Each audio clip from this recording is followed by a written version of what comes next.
A Pocket Guide to the Empire and its Environs. 3rd edition, being a description of the lands and the chief features of their histories. Dedicated to our revered father and generous patron, His Majesty the Emperor Uriel Septim VII. Promulgated under the authority of the Imperial Geographical Society. 3rd Era, 432. Uriel VII, Blessed of Heaven, Emperor and Father and Son of Emperors, Inspiration of Faith and Safeguard of Justice, praise with great praisings. May the light of your wisdom and the glory of your reign illuminate this humble work of hand and heart. Come to me, Akatosh, for without you my resolution falters, and my pen is still and dry, though all the seas were full of ink, and the sky my parchment of dawn. Come to me, Talos, for without you, my lord and emperor springs from rootless dust, and the empire is scattered before the winds of war and ignorance. Come to me, Julianos, for without you my wit is weak to sort the wheat from the chaff, and my eyes should neither know the true from the false, nor sense from folly, nor justice from prejudice and interest. Come to me, Kinnereth, for without you I might not know the mysteries of the world, and so blind and in error I might consume and profane the abundance of your beautiful treasures. Come to me, Zenithar, for without you, like a child, I might fiddle and fret, when only through struggle and labor may I craft a work worthy of your name and the name of my patron. Come to me, Stendar, for without you I might be deaf to the man-swarm murmurings of thy people, and forgetting their need for comfort and wisdom, I might indulge myself in vain scribblings.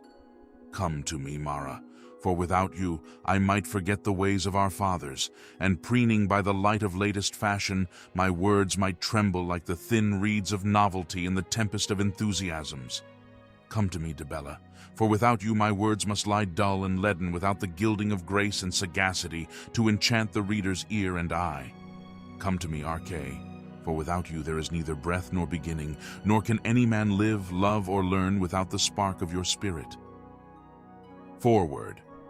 When the first edition of the Pocket Guide to the Empire was published over 400 years ago, it was to describe and delineate a new nation under the Emperor Tiber Septim.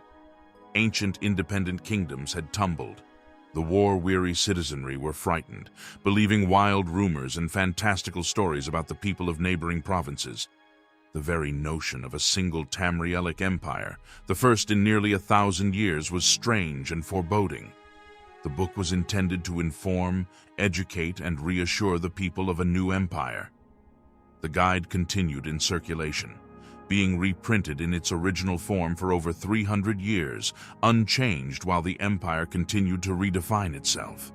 A vicious civil war between rival cousins for the imperial throne, a catastrophic insurrection in the west by the Cameron usurper, a disastrous invasion of Akavir, and endless cycles of revolts and reformations all went unmentioned in the guide.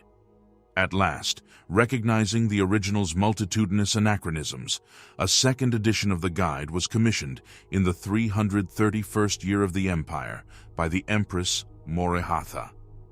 The Imperial Geographic Society was once again called upon to update its descriptions, remove most of the propagandistic tone of the original, and to reiterate and modernize the claim that Tamriel was in fact a unified empire.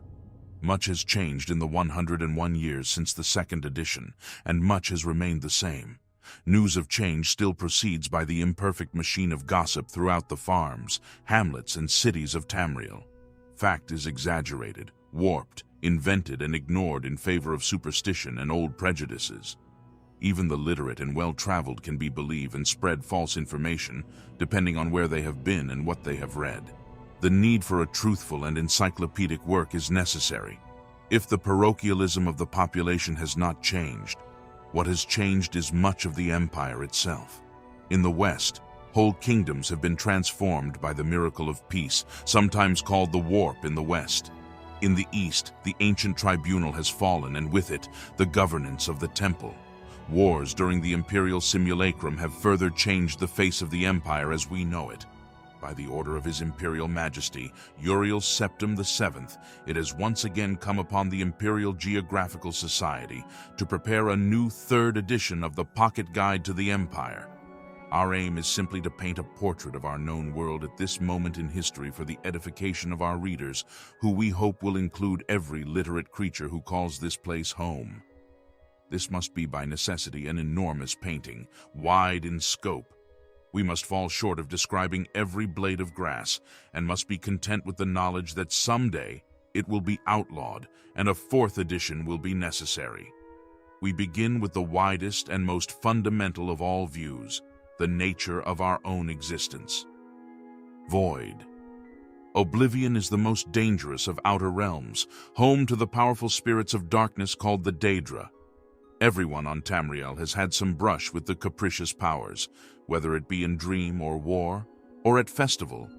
Indeed, simply staring into the night sky is enough to visit oblivion, for it begins where Mundus ends and surrounds those terminals on every side. Its rulers are the immortal princes of void, whose names are many and whose natures are inextricably tied to our own. In the same way mortals are infused with the 9 divines and other ethereal spirits through virtue and creation, we also share a relationship with the royalty of our baser vagaries. Since oblivion is coterminous with the plane of Nirn, travel there has happened since time immemorial. Because of this, its quarters are the most mapped and charted of all the outer realms, though there is still much more mystery than understanding. While it is easiest to think of a void being exactly that, oblivion is anything but, and while it is true that much of it is black and empty sea, through every era, magicians and emperors and villains have all visited its borders and returned with tales of countless isles of wonder and cosmic whimsy. The Daedra lords, here from the start, have through long eons hoarded so much surplus of existence that they have built not only their own domains, but much more besides. It is beyond the scope of this pamphlet to describe the Daedra principalities in any detail. Interested readers are encouraged to seek the works of Master Zenas of the Mages Guild or the Imperial Geographic Society's own census of Daedra lords. Birthsigns. Imperial theosophy teaches us that our world was born from magica, the creative force that informs and sustains all life. The sources of magic are the many and diverse heaves beyond the void, collectively known as the Aetherius. Aetherius, ancestral seat of the 9 divines and the other original spirits, is the plane of pure magica. Whereas oblivion may surround us every night, it is ethereal energy that infuses our daily existence, from highest to lowest, and gives all the races of men, mer, and beast common purpose. Its magic brings the rain to the fields, love to our hearths, and scientific principles to our technological industries. It gives us the very sun itself. Finally, Aetherius is the home to the Aedra, those cornerstones of the Mundus whose aspects we see in the temple, in lordship, and the high walk of heroes. Visit to Aetherius occur even less frequently than to oblivion, for the void is a long expanse and only the stars offer portal for ethereal travel or the judicious use of magic. The expeditions of the Riemann dynasty and the Sunbirds of Alinor are the most famous attempts in our histories, and it is a cosmic irony that both of them were eventually dissolved for the same reason: the untenable expenditures required to reach magic by magica. Their only legacy is the Royal Imperial Manonauts of the Elder Council and the Great Orrery at Firsthold, whose spheres are made up of genuine celestial mineral gathered by travelers during the Merethic era. Arena Supermundus. The aim of the guide is to describe the Empire of Tamriel as it stands today, but we must at least briefly put it in context by describing what lies beyond us. As vast as Tamriel is, we are only but one small part of the greater world of Nirn. It is a physical place, but a spiritual one as well, comprising what teachers of mysticism call the Mundus, or, more delightfully, the Grey Maybe. As Cyrodill is the center point of Tamriel, taking the best of what surrounds her, so Mundus is the center of the spiritual world, blending the darkness of oblivion with the searing light of Aetherius. It is sometimes called the arena here, for forces are eternally at struggle. Wealth and subjugation, love and loss, life and death and undeath, inviolate laws of nature, and conversely, magical means of breaking those laws. There are some who even speak of good and evil, but these concepts are subjective and not spiritual. Still, they suggest one more of the many struggles in the arena of Mundus. Imperial scribes of the original guide ignored this totality for multitudinous reasons, mostly born from the shifting political and racial landscape of the time and the exertions of moving mankind to the center stage of all things. Or perhaps it was a simple lack of knowledge. Precursor to Tiber's time of conquest were the dark and cumulative losses of 4 centuries of interregnum.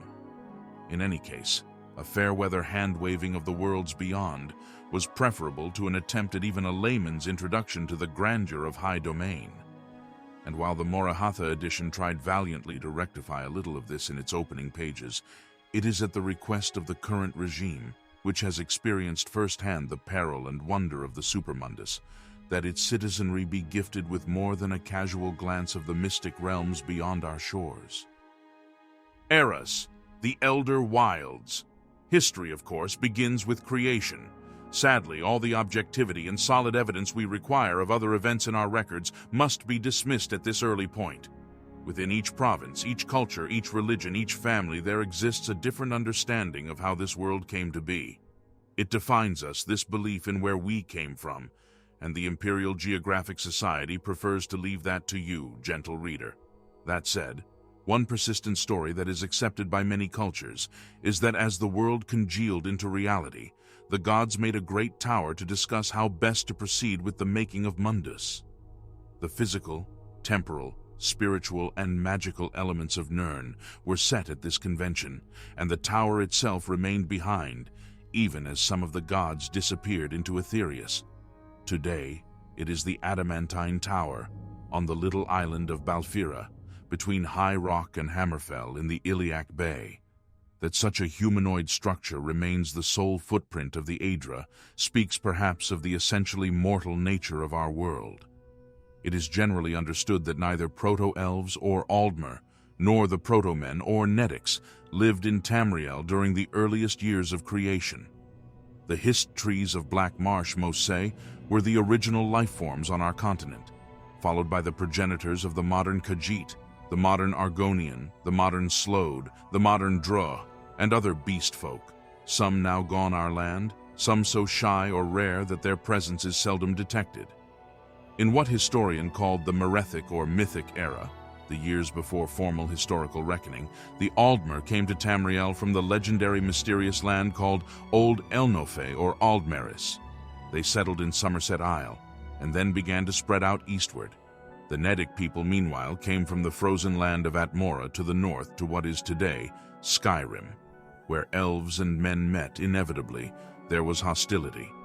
The Aldmer changed over time culturally according to their new environments, being at first temperamentally and then physically very distinct races, separate from one another. The ones who stayed in Summerset became known as the Altmer, in Valenwood, Bosmer, in Morrowind, Chimer and Dwemer, in Cyrodill, Ayleid, and in High Rock, a mix between Nedic and Aldmer birthed the Bretons. The Orsimer or Orcs were also created at this time. Altmer warped by the destruction of their leader Trinimac, who it is said became the Daedra Prince Malakath. This disparate chorus may have been crafted consciously by the Daedra or by the shifts of the Earthbones, but the reason why is not necessary for this history. Change they did. The Nedic people also changed over the centuries of their invasions from Atmora. The original Nedics of Skyrim are now known as the Nords. The ones who crossed west to High Rock, as we have said, interbred with the Aldmer there to create the Bretons, who are most commonly considered men, not mer. The Nedics who crossed south became the Cyrodiils, eventually the prisoners and slaves of the bellicose Ayleids of that region. The First Era. We begin counting time forward at the founding of the Cameron dynasty in Valenwood. It is perhaps an arbitrary starting date, but dynasty, discussed in the section on Valenwood below, and King Eplir himself were visionaries of the civilizations to come. In the center of Tamriel, the Ayleids were creating an empire of their own, with Cyrodiilic slaves, while to the north, the Nords began to unite into a common whole that was to be called Skyrim.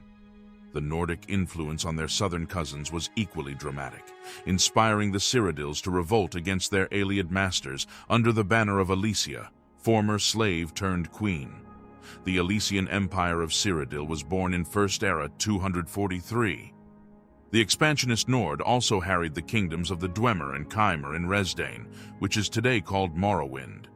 Eventually, in response, the embattled clans formed their own alliance with the Dwemer king Dumak and the Chimer king Nerevar, ruling jointly in First Era 416. In a few hundred years, however, the alliance between Dwemer and Chimer disintegrated into bloody battle, the War of the First Council. The aftermath of the war is legendary. The Dwemer were vanquished into extinction, and the Chimer were transformed into the red-eyed, dark-skinned Dunmer.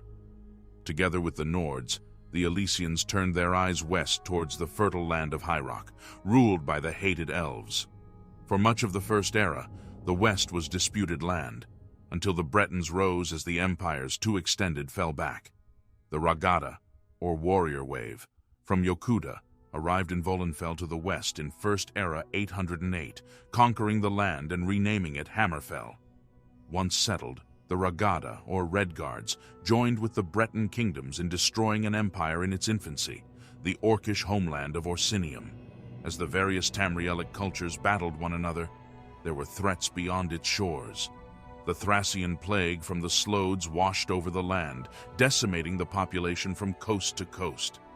The Tsaishi of Akavir preferred a more straightforward attack, invading Tamriel in First Era 2703, only to be defeated by the Cyrodiilic Emperor Reman I. The death of the Emperor Reman III in First Era 2920 left the Cyrodiilic Empire with no heirs.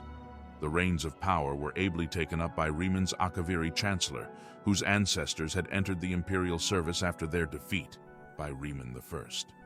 Thus began the line of Akaviri potentates at the opening of the Second Era, who continued to rule the Cyrodiilic Empire until its demise more than 4 centuries later. The Second Era. The Cyrodiilic Empire continued to be a force of great power for the first 430 years, under the rule of the Akaviri potentates.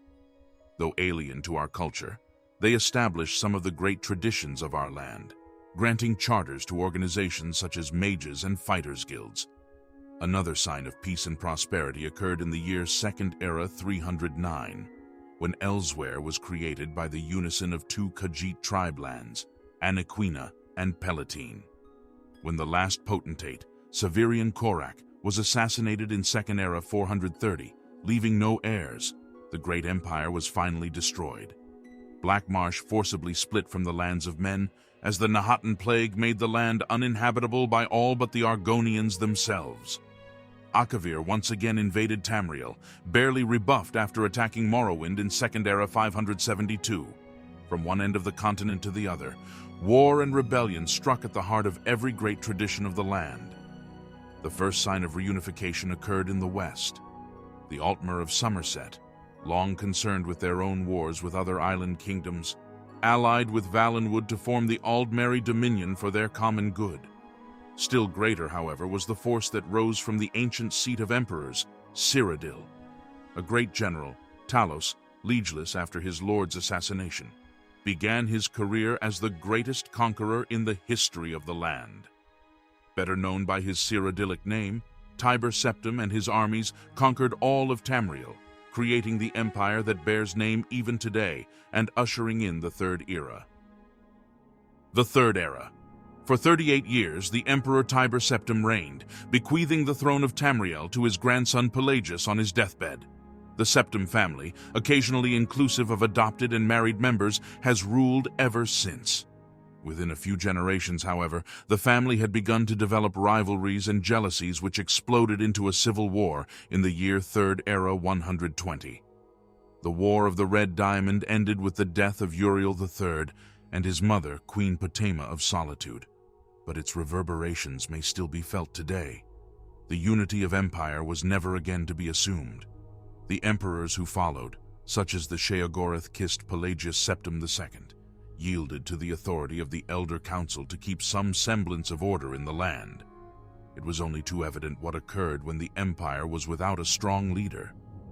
In the most horrible example, the people of Valenwood, the Colovian West and Hammerfell suffered under the depredations of the Cameron usurper, who ravaged their land with Undid and Daedric hordes for nearly 20 years before his defeat in Third Era 267.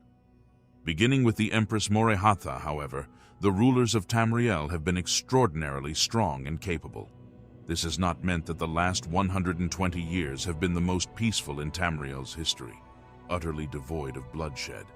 Merely that the wars and troubles of our recent past are a pale imitation of what has occurred before. The most famous trouble of recent years came early in the reign of our current emperor, Uriel Septim VII. By wile and sorcery, his trusted battle mage Jagger Tharn imprisoned and impersonated his liege. The 10 years that Tharn reigned, the so-called Imperial simulacrum, was a time when old troubles resurfaced, forgotten grudges rekindled, and wars flared throughout the land. In the east, Morrowind attacked Blackmarsh in the Arnesian War. In the north, Skyrim battled High Rock and Hammerfell in the War of Bender Mock. In the south, Elsweyr took arms against Valenwood in the 5-Year War. In the west, Valenwood also lost land to its old ally Summerset in the War of the Blue Divide. Yet all these troubles, and the even more recent bizarre circumstances in the Iliac Bay and Morrowind, paint only a picture with blood.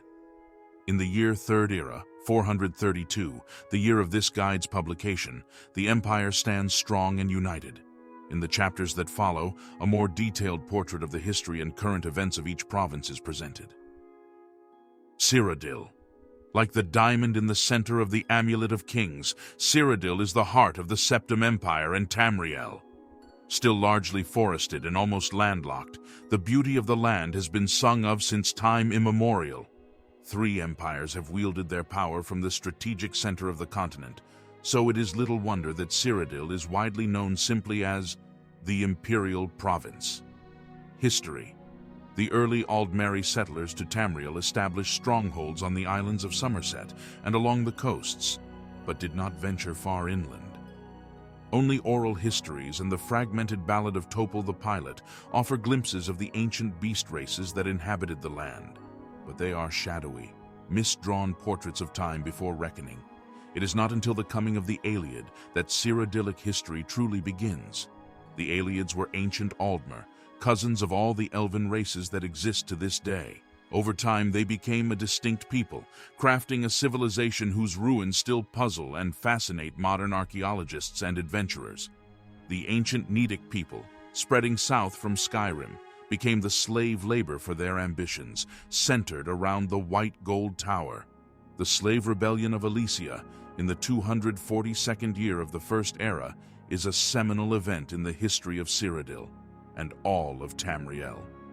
While humans and elves had been battling in Skyrim for some time, and the Slave Queen's revolt could not be called the first victory of men over Mer, it represents a turning point in the continental power structure.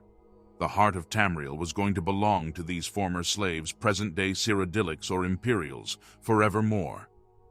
With the aid of the Nords of Skyrim, the Cyrodiilics consolidated their power, forming a loose alliance between the two sometimes disparate regions, the rich Nibene Valley and the remote, rough Colovian Highlands. While the Elysian Empire continued to push westward towards the Direni lands in High Rock, the greatest change was a cultural and religious one. The prophet Maruk's teachings both brought identity to Cyrodiil, codifying the pantheon most civilized Tamrielians worship to this day, and brought conflict due to the more severe strictures he espoused. The next great transformation of the land came from distinctly external forces. The foiled Akavir invasion of 2703 brought about a new dynasty and a new spirit of cooperation among independent nations dedicated to fighting the common threat. Under the Emperor Riemann I, Cyrodiil became truly cosmopolitan, incorporating aspects of High Rock, Colovia, Nibene, and the sophisticated if strange culture of the defeated Akaviri into a common whole. The Cyrodiilic Empire, also called the Second Empire, began again the process of expansion, founding a strong single nation, if not actually succeeding in conquering the entire continent. The assassination of Raymond III and his son and heir Julek at the end of the Fourscore War with Morrowind marked the end of an era, if not the end of the Second Empire. Under the Akaviri potentates, the system of governing continued to evolve throughout the Second Era, progresses that abruptly ended with the assassination of the last potentate in the 430th year of the Second Era. The rest of the Second Era was a time of great darkness and chaos throughout Tamriel, nowhere more so than in Cyrodill. Without a central government, Nibene and Colovia split apart, farms fell fallow, villages were left in ruin, and the former Imperial highways became no man's land, the realm of bandit kings. The Imperial city itself became the prize for an endless series of would-be emperors, fought over for centuries until its glory was only a faded shadow of the great days when it ruled Tamriel. The rise of Tiber Septim has been amply documented in the history and in 100 books besides. In Cyrodill, his influence could not be overemphasized. He gave the land back its traditional power and more, and became the symbol of it. He founded the dynasty that reigns to this very day. Cyrodill, of course, helped Tiber Septim as much as he helped it. It gave legitimacy and a sense of history to his legend, which grew even ahead of his conquests. The Imperial city in Cyrodill rose again in splendor, occasionally tarnished by the weakness of some of Septim's descendants, the War of the Red Diamond and the Imperial Simulacrum, but never again did it lose its luster. Current events. The Imperial province has continued to be the stable heart of the Empire, offering a model to its satellites of a government that settles disputes by diplomacy, not by force of arms. The recent marriage of Lady Alicia, daughter of the Countess of Coral to Count Marius Caro of Leowin, typifies this, a perfect blend of love and sound political judgment. Nevertheless, there have been a few frightening moments in Cyrodill in the recent years. A suspected outbreak of the Nahatan flu, a threat for the first time in hundreds of years, sparked panic along the southern border with Blackmarsh. It was revealed to be a hoax, perhaps created by Argonians fighting back against Imperial excursions led by the Blackwood Company, and the fear was dissipated.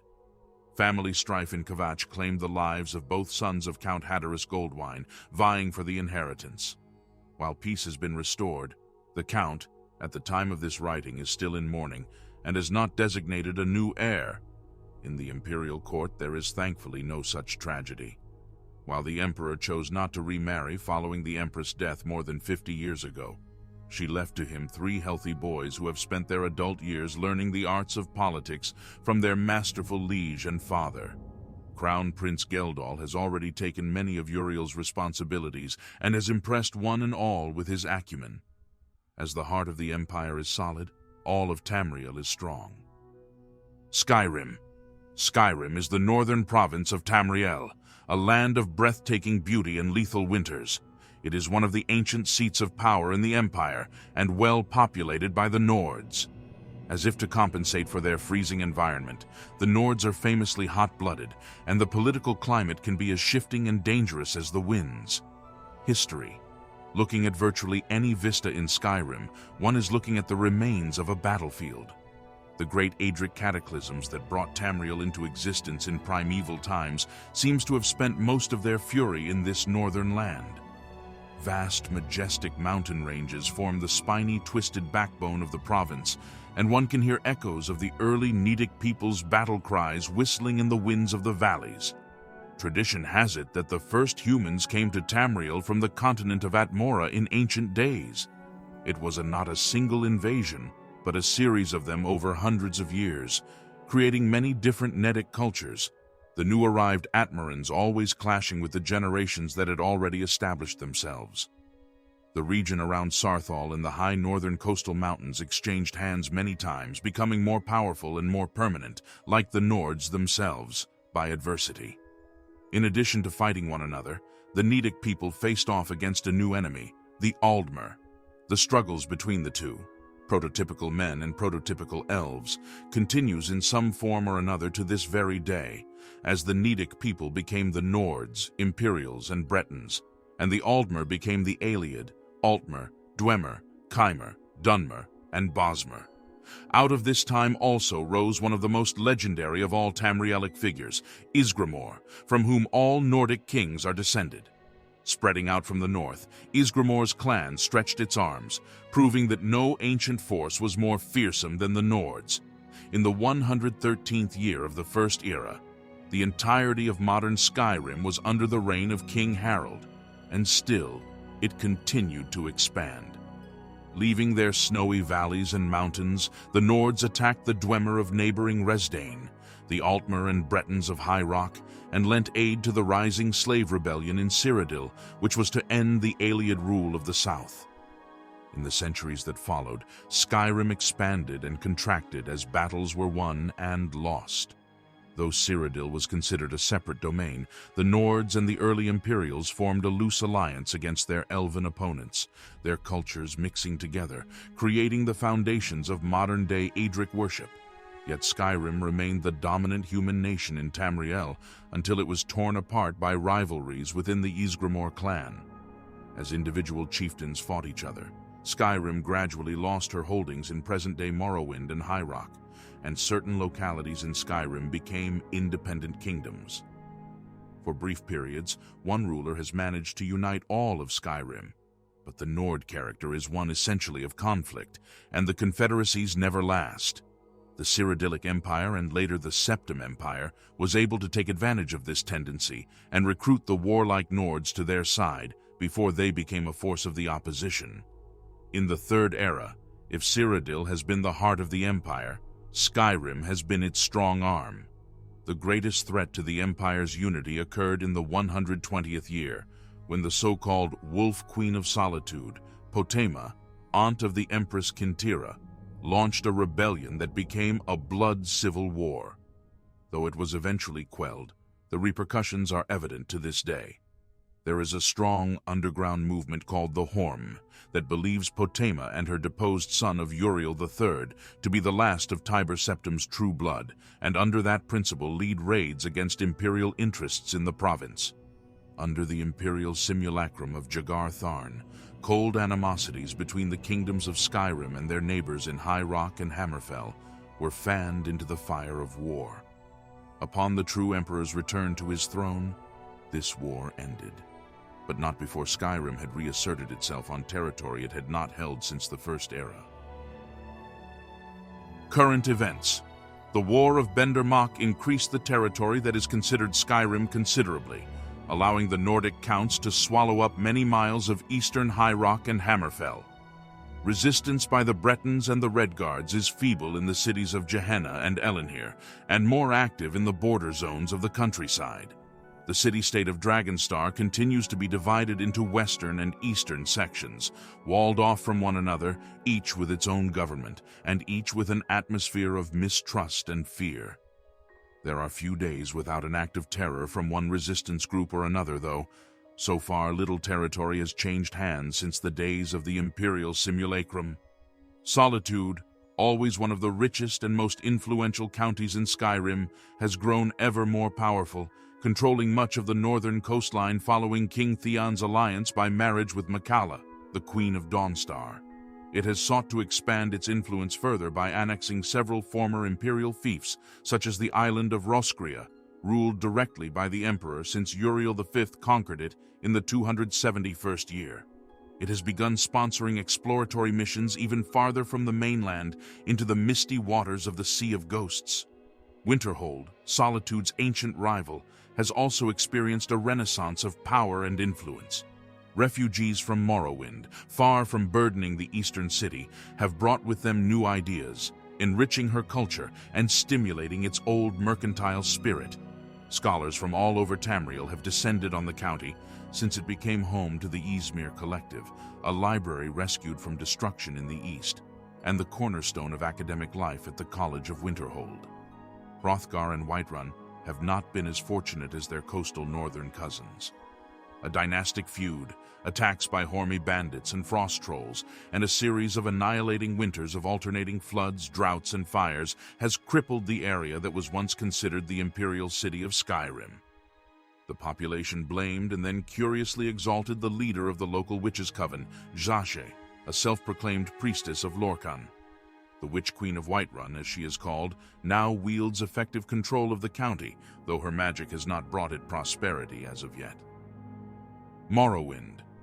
Located in the northeast of Tamriel, much of the landscape is as twisted and mountainous as its neighbor Skyrim, but it is a hot, desolate land, even far from Vvardenfell and its famous volcano, Red Mountain. Previously named Resdayn, Veloth, Dwemerith and Dunmerith. It was home to the mysterious lost elven tribe called the Dwemer, and their cousins, the Chimer of Summerset, who became the Dark Elves of today. For the last 2 eras, it has been called Morrowind. History. The earliest civilization of which there are records is that of the Dwemer. Sometimes called dwarves by the ignorant, the Dwemer were the remnants of the early Aldmer who had settled the coasts and developed a highly sophisticated and technological culture. The rule of the Dwemer in Morrowind was contested by another group of Mer, the Chimer. The Chimer were, like the Dwemer, descendants of the Aldmer, and had followed their prophet Veloth across Tamriel from the west. Soon they abandoned nomadic life and divided themselves into what were known as the Great Houses, tight-knit political clans that survive in Morrowind to this day. Disputes over territory marked the early interactions between the two groups of Mer. These battles were fueled by the conflicting religious beliefs of the two cultures. While the Dwemer were an agnostic people, preferring reason to faith, the Chimer were staunch Daedra worshippers, and considered the Dwemer's lack of belief an affront to their gods. It was not until Nordic invasions of the First Era that the two groups of Mer were able to achieve peace. An alliance led by Nerevar of the Chimer and Dumak of the Dwemer was successful in routing the Nords from the land and creating the First Council. Ultimately, though, the cultural differences between the two groups were too great to allow for a lasting peace. The War of the First Council culminated at the Dwemer fortress of Red Mountain, although accounts of the final hours of the war varied. It is known that Nerevar was slain during or shortly after the battle, although by whom remains a point of much contention. Dumak and all of his Dwemeri brethren were killed, but the exact manner of their extinction is still debated. Nor did the Chimer leave the Battle of Red Mountain unchanged. Their skins were turned to gray and their eyes fire red. They would henceforth be known as the Dunmer of Morrowind. Perhaps the most important consequences of the battle were the changes effected in Nerevar's closest advisors. His trusted tribunal Almalexia, Sothasil, and Vivek were found to have attained great, even godlike power. His general Dagoth originally thought killed at Red Mountain, was later found to have attained similar degree of power. These 4 former mortal individuals were to become seen as symbols, champions, gods, and villains, sometimes revered and sometimes despised. The 4, until recent years, exercised great influence over the development of the nation of Morrowind. While most of the local governance of the province continued through the Great Houses, the tribunal ruled the land indirectly through their temple and inspired the Dunmer with their status as living gods. The Daedra worship that the Chimer espoused was considered nothing more than a prelude to the new spiritual awakening of the land. Their powers were tested as they joined with the Riemann dynasty to defend the land from the Akaviri. Though victorious, Morrowind's relationship with the Cyrodiilic Empire did not remain cordial, and after steadily growing mistrust, the Fourscore War erupted in the 2840th year of the First Era. The Tribunal, and Vivek in particular, demonstrated enormous power and leadership in battle after battle, yet neither side advanced for almost 80 years. In the end, it was the diplomatic skills of the 3 that ended the war. Whatever the extent of the Tribunal's power and how much fancy has been woven into their legend, there can be no doubt of their diplomatic prowess. While other provinces flailed in the chaos of the Second Era, the Tribunal kept the disparate houses of Morrowind in check and repelled yet another invasion from Akavir. The Tribunal's diplomatic skills were put to the test yet again at the end of the Second Era, when they were faced with the external threat of Tiber Septim's rising empire, as well as the internal threat posed when Dagoth after long slumbering, arose to take back his fortress of Red Mountain. Septim, not eager to fight 3 living gods and also worried about Dagoth return, agreed to a treaty as described in the history section of this book. The treaty gave Morrowind autonomy and gave the Septim Empire the means to conquer the rest of Tamriel, an equitable solution for both parties involved. A further concession was given to Septim's demand for a central authority in Morrowind, a ruler who could be his hand in the domain. Birthsigns, daughter of the ruling family of Mournhold, was the first to be given the title of Queen of Morrowind. The title was largely ceremonial, but the young queen and her consort, Tiber Septim's General Symmachus, proved to be extremely popular with the Dunmer people. The Arnesian War was one of the many during the troubled time of the Imperial simulacrum of Jagar Tharn. What started as a simple slave revolt in the house-dressed lands of the south built on itself until the swampy plains erupted with blood and fire, pitting Morrowind against Blackmarsh. During the chaos, Symmachus was slain, and Birthsigns, rightly fearing for her life, fled across the empire to the high rock kingdom of Wayrest. The queen abdicated her throne, leaving it to her uncle Athen Lethan, a House Hlalu noble. The uneasy truce between temple, king, and house was beginning to crumble. Dagoth was ascending, the tribunal was collapsing, and then, according to current popular rumor, a miracle occurred. Induril Nerevar was reborn and returned to Morrowind to set things to right. Current events. Whether the mysterious figure who arrived in Morrowind was truly Nerevar reborn cannot be known, but the repercussions of that arrival on the shores of Vvardenfell may not yet be fully realized. Dagoth and two members of the tribunal, Almalexia and Sotha Sil, were destroyed in the Nerevarine's fury. Vivek too may have been killed, but his fate is currently undetermined. The Nerevarine likewise has vanished. During this time, another legendary figure, Queen Berenzia, also returned to Morrowind.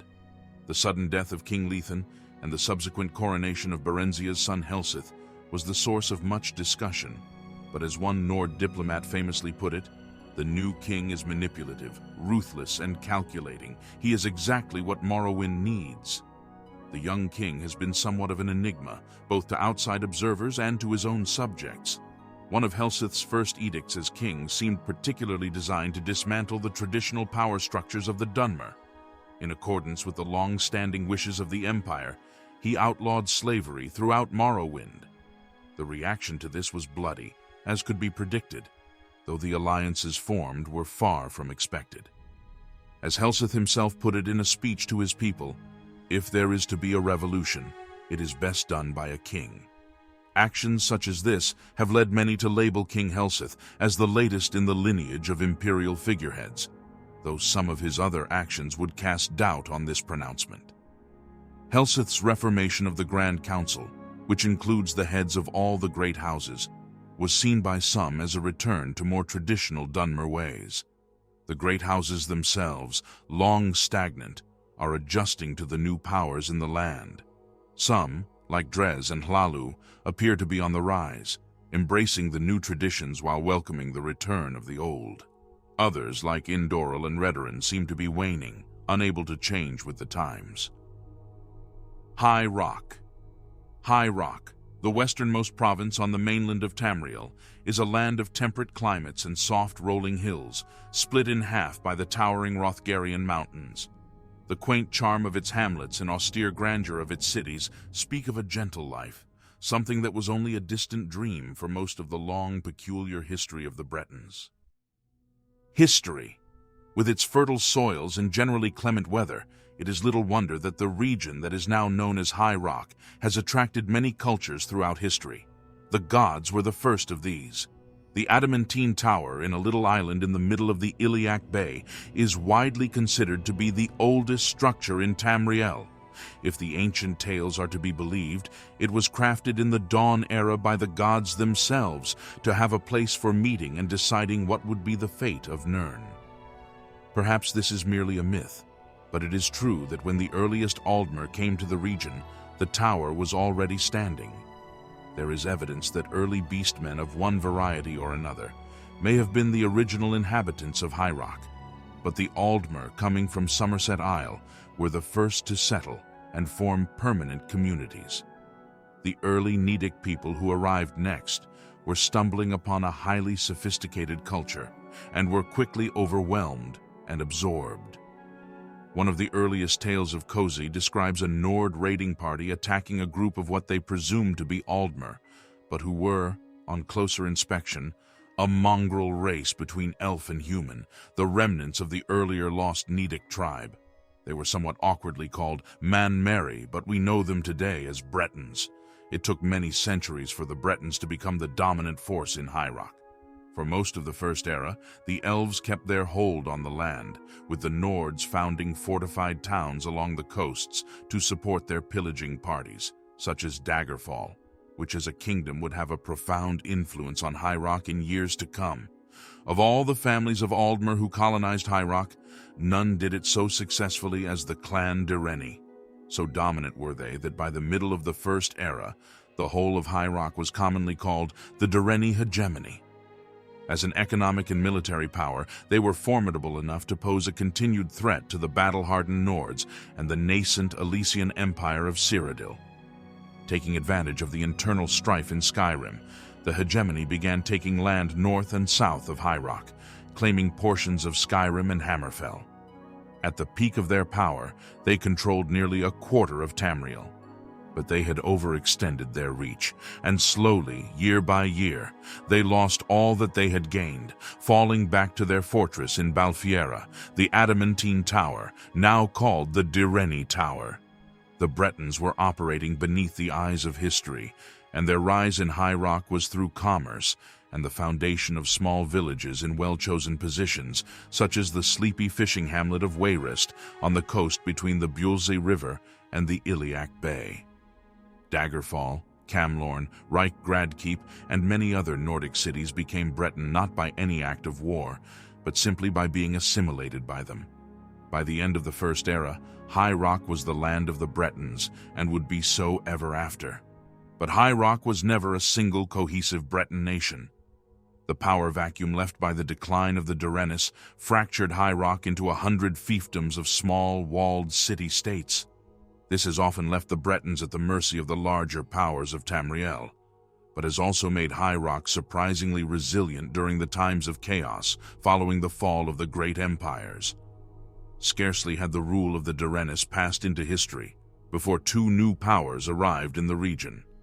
The Redguards of Yokuda began their conquest of Hammerfell in the 808th year of the First Era, largely displacing beastfolk in their attacks, but also supplanting Breton settlements along the southern Iliac Bay.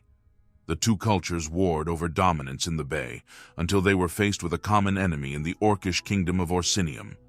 The rise and fall and rebirth of Orsinium is detailed in a larger section, but suffice it to say for now that the discovery of the monstrous kingdom of the creatures, as they were regarded, was a very unpleasant surprise to both the Redguards and Bretons. An alliance between Daggerfall and the new kingdom of Sentinel led to the long war known as the Siege of Orsinium. The humans eventually prevailed. Orsinium was destroyed, and the orcs dispersed far and wide across Tamriel. High Rock fared relatively well during the long interregnum following the fall of the Cyrodiilic Empire, but its multitude of fractious kingdoms were easily conquered by Tiber Septim. Indeed, many Bretons welcomed the rebirth of the empire. Still, some of them managed to unite to stop the encroachment of the Cameron usurper in his destructive march northward from Valenwood in Third Era, 267. With a weak emperor on the Imperial throne and no clear leadership from the usual powers of the West, the usurper may have swept over High Rock had the smallest of regions of the Iliac Bay not banded together under the Baron of Dwynnen to defeat him. Once again, an overwhelming force had underestimated the Bretons and been defeated. The unity was lost when the threat was removed, and for the next 150 years, internal and external conflicts continued. In the east, the Nords reclaimed some of their old kingdoms in the War of the Bender Mock. In the west, the War of Bettany, though ostensibly between Daggerfall and Sentinel, spilled into Daggerfall's neighboring kingdoms. In the center, Orsinium reappeared as the home of the orcs, threatening once again the fortunes of Wayrest. In the year 417, however, the province redefined itself in a most mysterious way. They call the event the Miracle of Peace. On the 10th of Frostfall, a strange force exploded over the Iliac Bay, displacing armies and decimating whole territories. Though its nature is still unknown, most Bretons believe it was the ancient gods who had once made High Rock their home, scouring the land, making it whole once again. Though it was a painful process for most, The miracle is sometimes spoken of as the warp in the west. The result of it is a province that is more unified than it has ever been in modern history. Where once there were 100 small squabbling kingdoms, today, just 2 decades after the miracle, there are 5. Current events.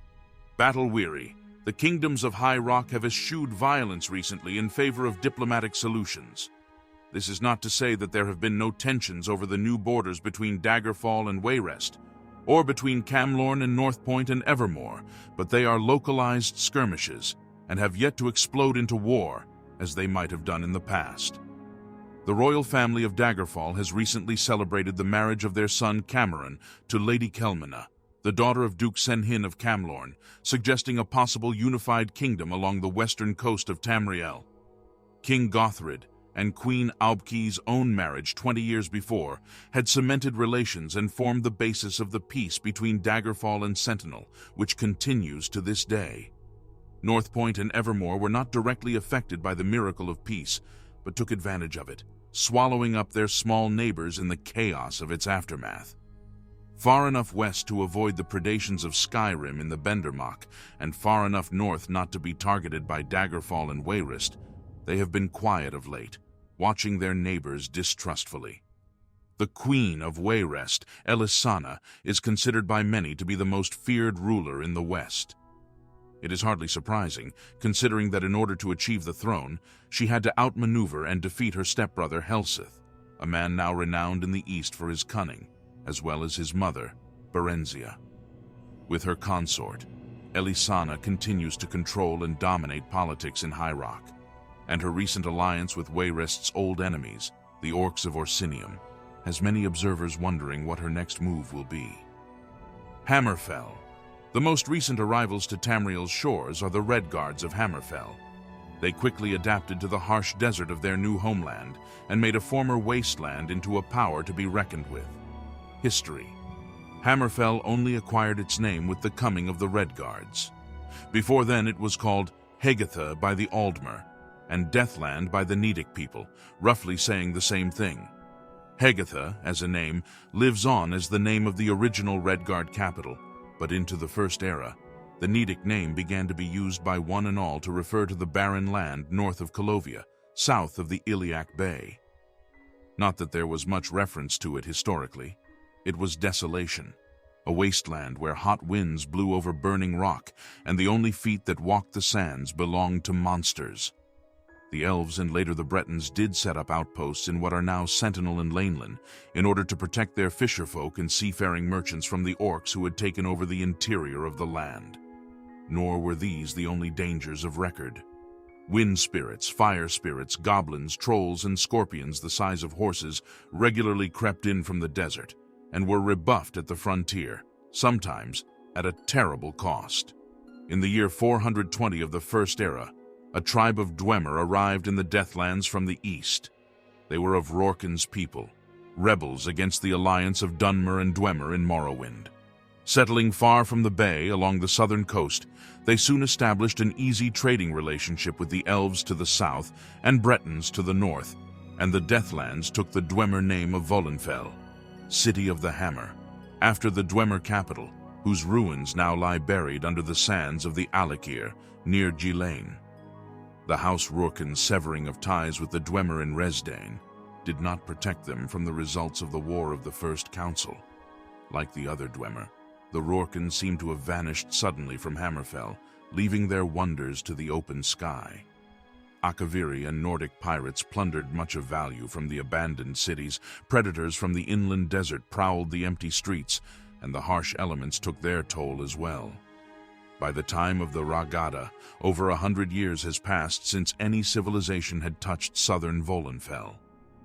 The Yokudans left their continent following a cataclysm, discussed in a later section of the guide, arriving in Tamriel in an invading fleet called the Ragada. The disorganized Orcs fell to them quickly, as did all the infestations of monster and beast further inland.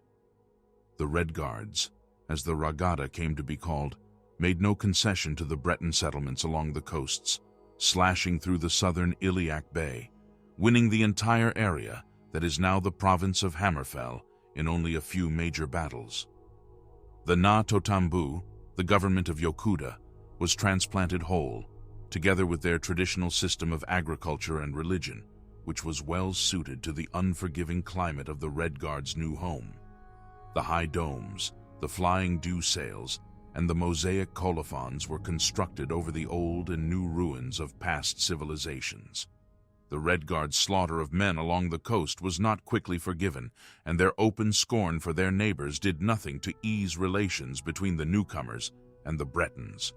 Over a century of unrelieved hostility only came to an end at the appearance of a common enemy in the form of the Orcish kingdom of Orsinium. Following the successful alliance, the cities of Hammerfell, as Valenwood had come to be called, finally began trading with High Rock and the Colovian West, joining the battles against new foes, such as the Slode of Thras, thanks to an alliance with Bendu Olo, the king of Anvil. Over time, Redguard society divided into two groups, depending on their allegiance to the old Yokudan ways or the new ways of Tamriel. The Crowns, who followed the traditions of the Na Totambu, violently resisted the efforts of the Forebears, named for the original warriors of the Ragada, to assimilate. With the death of the Crown High King Thasad, the second in the 864th year of the Second Era, Hammerfell was taken by the Septim Empire, though some concessions were made following a successful revolt in Stros Mackay. The division in Hammerfell society was not mended by joining the Empire, even to this day. In general, northern Hammerfell continued to be more traditionally Yokudan, in style, dress, and personality, and the southern lands where the Forebears landed tended to be more cosmopolitan. But in truth, Hammerfell was and is a patchwork, with conflicting traditions nestled side by side. It is for this reason that Elenhir, a crown city, did not answer the clarion call of the Forebear cities, Raihad and Tanith, in the 253rd year of the Third Era, allowing the Cameron usurper to continue his northward march. In return, the Forebear cities did not assist the Eastern Crown cities during the War of Bender Mock against Skyrim, preferring to watch as they were overtaken by Nords. Current events. Following the miracle of peace, the Forebear Kingdom of Sentinel grew to encompass the entirety of the northern coast of Hammerfell, from Abibon Gora in the west to Satakalam in the east, at the mouth of the Bulsai River. As most of the formerly independent lands in this northern area were Crown in sympathy, King Lotun has continually been involved in military, diplomatic, and even religious mission to keep them under his wing. Lotun has been forced to create what some consider a third party, one with reverence for the Yokudan past, but respect for the Imperial ways, which is appropriately enough called Lotunic. Perhaps not surprisingly, the moderate Lotunics have attracted nothing but contempt from the Crown and Forebear kingdoms alike. Clavilla, the Queen of Tanith, has tried without success to have the charters of the independent guilds revoked from all Sentinel lands, saying that the accepted worship of Satakal is grounds enough for heresy against the Empire. Ayansi, High Prophet of Elenhir, has called upon the true crowns of the north to rebel against Lotun and financed a number of forays against the borders in Bergama and Dakfron. His one success thus far has been significant. The land of Totambu, named in ancient days after Na Totambu of Yokuda, the progenitors of the crowns, has returned to his fold and declared independence from Sentinel. As Lotun's kingdom surrounds Totambu on all four sides, it is questionable how much longer it can assert itself. But at the time of this writing, its people are holding their resistance. Eastern Hammerfell, less concerned with Sentinel, has continued its efforts to take back the lands conquered by Skyrim in the War of Bendermach. There is no question that Redguards, while currently lacking the cohesiveness as a society to form effective armies, are excellent warriors and unmatched at guerrilla warfare. Still, little ground has been regained, for the Nords too are renowned warriors. It is said that 100 civilizations are buried beneath the sands of Elsweyr, and it may be unwise to assume our current empire will forever stand above the shifting sands of the desert province. The Khajiit who occupy the southern land between Blackmarsh and Valenwood have always been a restless people, and prove regularly that nothing in Tamriel is immortal. History. Khajiit are commonly considered one of the beast folks, one of the few survivors of the original inhabitants of Tamriel before the coming of Mer and Man, and Elsweyr is their home. This tradition is not, of course, accepted by one and all. Alternate theories abound that their origin, based mainly around the fact that one of the breeds of Khajiit, the Ohm's Rot, so closely resembles the elven folk that they could be cousins. Some believe that the Khajiit are simply descendant of the original Aldmer settlers in Tamriel, who evolved, like the Altmer, Bosmer, Dunmer, and Orsimer, because of circumstance, Ito the cat-like race that walks the dunes of Elsweyr. If so, they are just one more of the alien, sentient species who have made themselves so much a part of Tamriel to be confused for natives.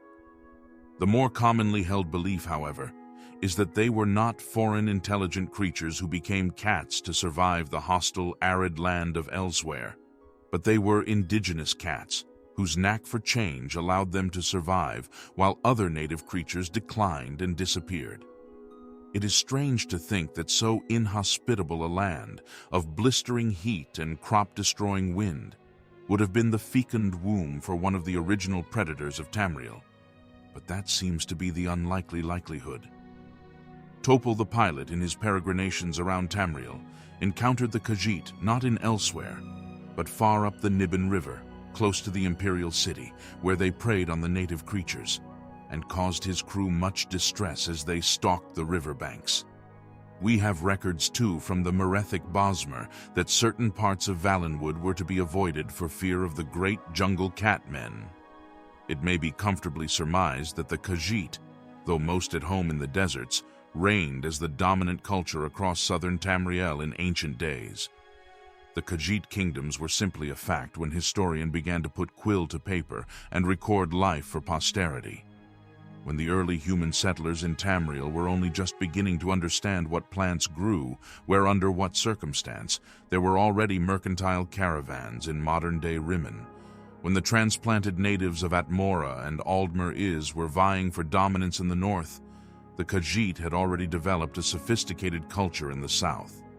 In the early First Era, there were 16 independent realms in Elsweyr. Unlike typical human and elvish kingdoms, these regions did not compete with one another for land and power. Earlier versions of this guide spoke of tribal conflict, but the truth was quite the opposite in the earliest Khajiit society. Recognizing their own idiosyncratic characters and strengths, each territory specialized in one specific duty, supplying its neighbors with its bounty in exchange for equal measure. Nequinal, where great warriors were born and trained, its Temple of Two Moons dance is famous even in our day, might trade its warriors to Torval in exchange for fish and other bounties of the sea. The dominance of each region was checked by the moons. It was said that when both moons were full, Nequinal was in dominance. When both moons were half, Torval. When both moons were new, Senchal.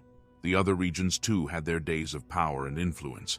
For 1,000 years, this delicate astronomic and political dance was equal to facing every threat posed against the Khajiit. The Elysian Empire chose not to extend its borders too far south, and Bosmer of Valenwood likewise knew how far eastward they dared to extend their kingdom.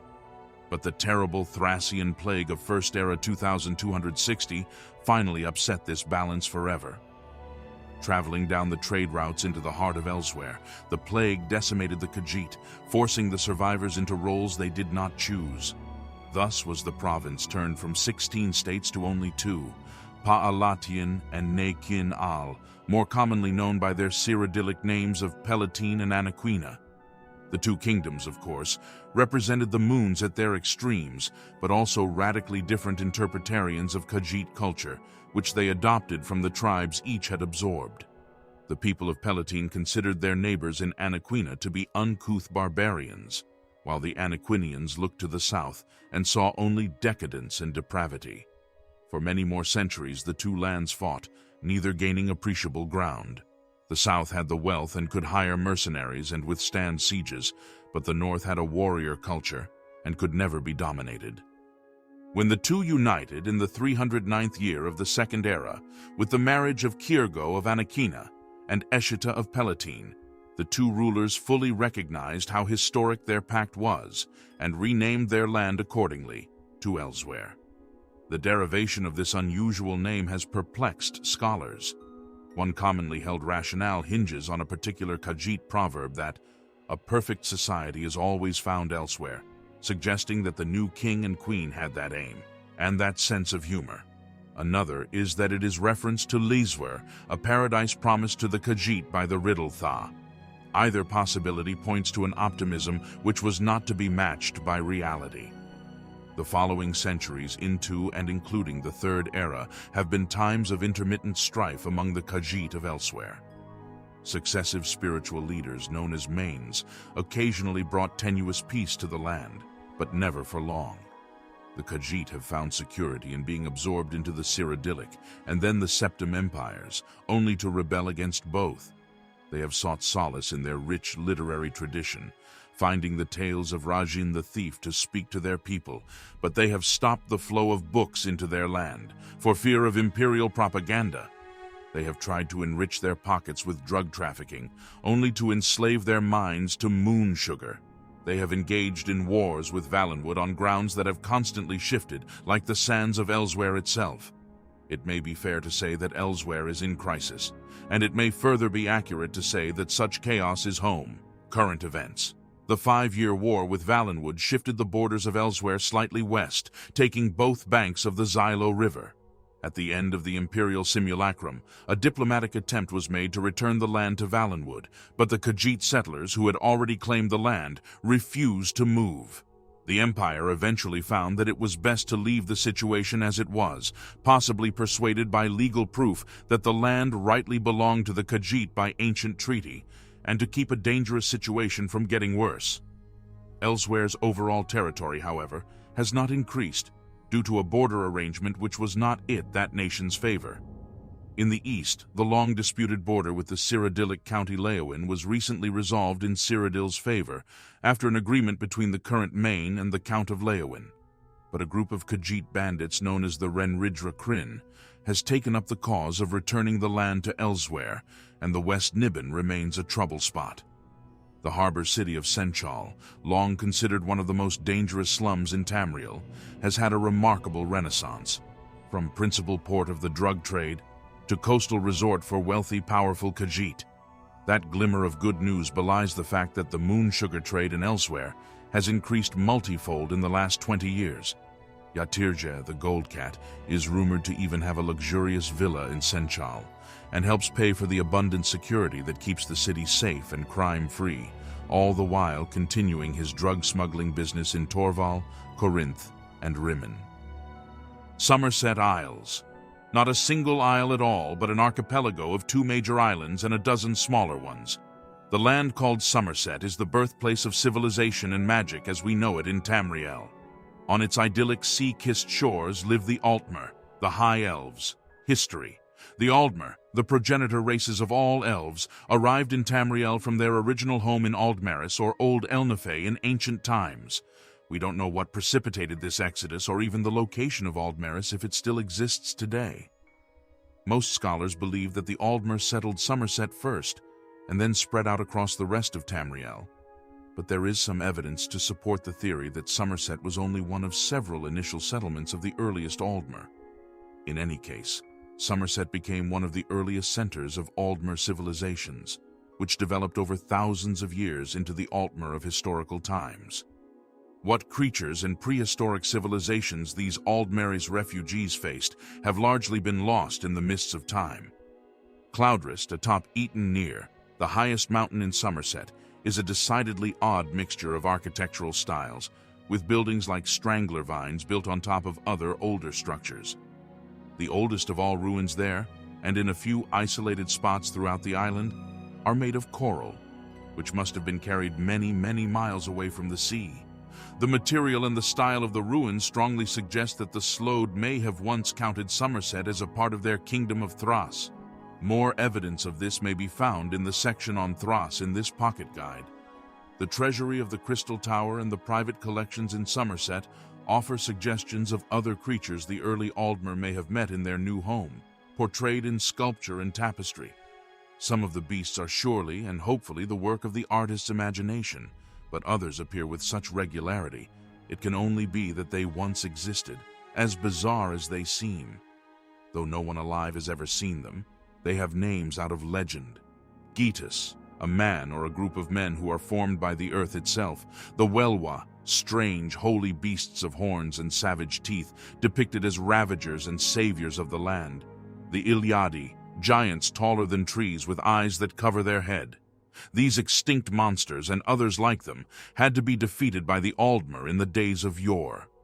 Early Aldmer society was agricultural and politically egalitarian.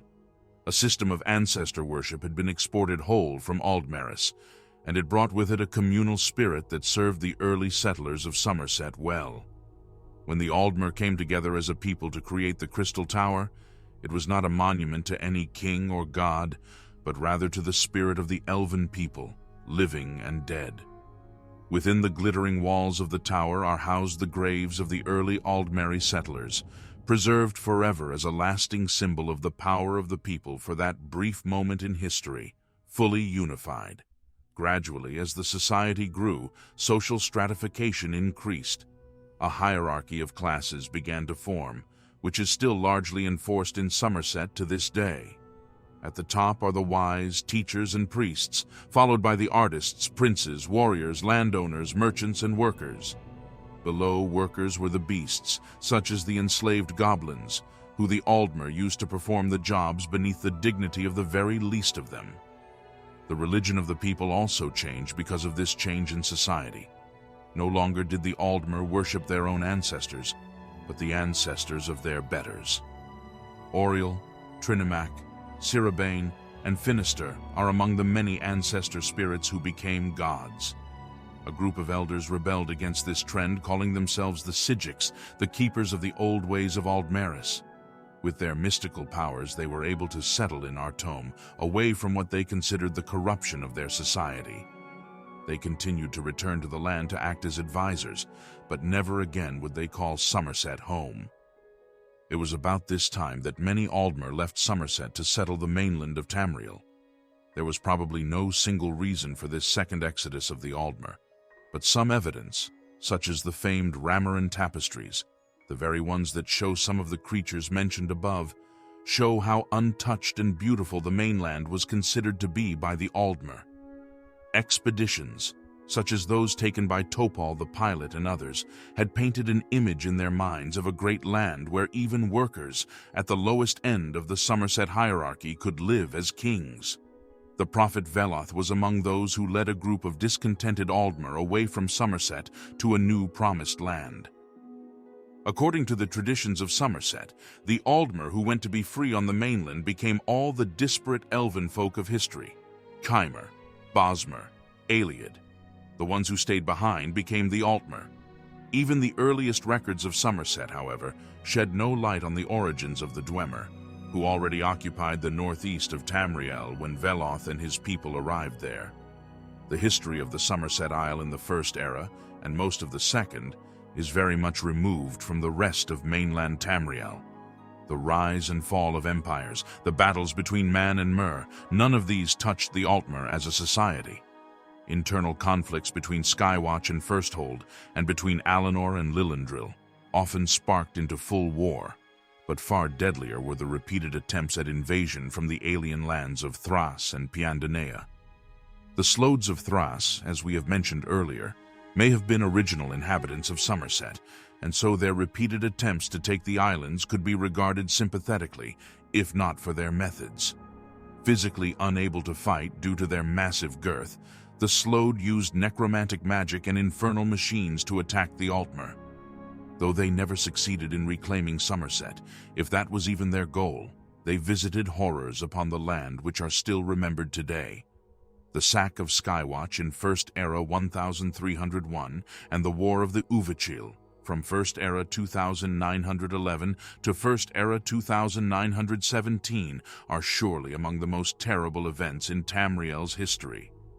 The Maormer of Pyandonea, described more fully in a later section of this guide, were even more relentless in their drive to conquer Summerset. The chronicler can scarcely find a year throughout the First or Second eras when the Maormer did not ravage the coastlines of the Altmer. As terrible as it did force the Altmer to build a great navy to defend itself, and to this day, it is on the seas that the High Elves excel in combat. There are villages in the central valleys of Summerset that have never seen battle, but so much blood has been spilled along the coasts, it is a wonder it is not stained permanently crimson. The formation of the Aldmeri Dominion in the Second Era is discussed in the section on Summerset's ally, Valenwood. For Summerset, the kings of Colovia were no threat, but the Dominion allowed them to eliminate the Maormer outposts that had been established along the western coast of the mainland. Thus, the Dominion thrived until the coming of Tiber Septim. The conquest and assimilation of Summerset into the Empire is remembered by many a living Altmer with horror only partially diminished by time. Certainly the pride of the people has never recovered. During the War of the Isle in Third Era 310, the Maormer of Pyandonea were very nearly successful in conquering their ancient enemy, and the Altmer had to call upon the aid of the Sigics and the Empire to help defend themselves. Even as recently as 20 years ago, during the Imperial simulacrum when the Altmer invaded Valenwood, their former allies in the Dominion, Summerset was only successful in capturing a small sliver of the coastline that used to be theirs. It is hardly surprising that to many in Summerset, particularly the young, it is time to reinvent what it is to be a High Elf. Current events. In the last few years, Summerset Isle has been at peace with its neighbors. To all outward appearances, it has returned to its normal state of unchanging tranquility. In fact, the Altmer are perhaps the most bitterly divided society in the Empire. The war in the province today is a cultural one, which has its origins with the surrender to Tiber Septim 4 centuries ago, which shook Altmer society to its foundation. While in Skyrim and Morrowind, more blood has been shed in recent years, this struggle between the old and the new may have even more radical end results. The very future of the oldest province in the Empire of Tamriel is at stake. For thousands of years, the Altmer have implicitly believed in their superiority to all other races and cultures in Tamriel. For much of this time, they may have been right. But after the incorporation of Summerset into the Empire, doubts began to creep in. With the insularity of the Summerset decisively broken, many Altmer, particularly the young, which among the High Elves is a fairly loose term, began to take a more critical view of the rigid hierarchy of Altmer society and its strict cultural xenophobia. While there had always been discontent on the fringes of Altmer society, which was traditionally resolved by exile of the malcontents, for the first time, a significant element of Altmer began to agitate for social change. This nascent revolution in the Summerset Isle has taken many forms. Most constructive, surely, is the acceptance of new cultures and races onto its shores, some occupying positions that would have been forbidden just a century ago. The Queen of Firsthold, for example, is the Dunmer Morgia, daughter of Berenziah and sister of the King of Morrowind, Helseth. Her children, Goranthir and Rinala, though half Altmer, are fully Dunmer in appearance and stand to inherit the throne. A darker side of this movement, however, is exhibited by a shadowy group who call themselves the Beautiful. Originally a salon for artists with the reasonable philosophy that Summerset must let go of its past in order to move forward, the Beautiful became a revolutionary gang dedicated to the destruction of the greatest monuments of Altmer civilizations. The Crystal Tower was naturally an early target, and fortunately, attempts against it have failed. But many other great ancient sculptures and emblems of the past have been vandalized. Lately, the Beautiful have turned their attention to living symbols of the Isle, the royalty of Summerset. The particularly gruesome murder of the daughter of the King of Shimmerine has horrified and outraged the public. Finally, some of Summerset's youth are rebelling against the present, ironically, by embracing the past. The Imperial Geographical Society is not allowed to visit Artium to survey and document it. But there is little doubt that the Sigic Order is increasingly popular among the young and is willing to exploit this. Over the past 1,000 years, only 17 new initiates were brought into the Order. In the past 2 years, however, another 30 have joined.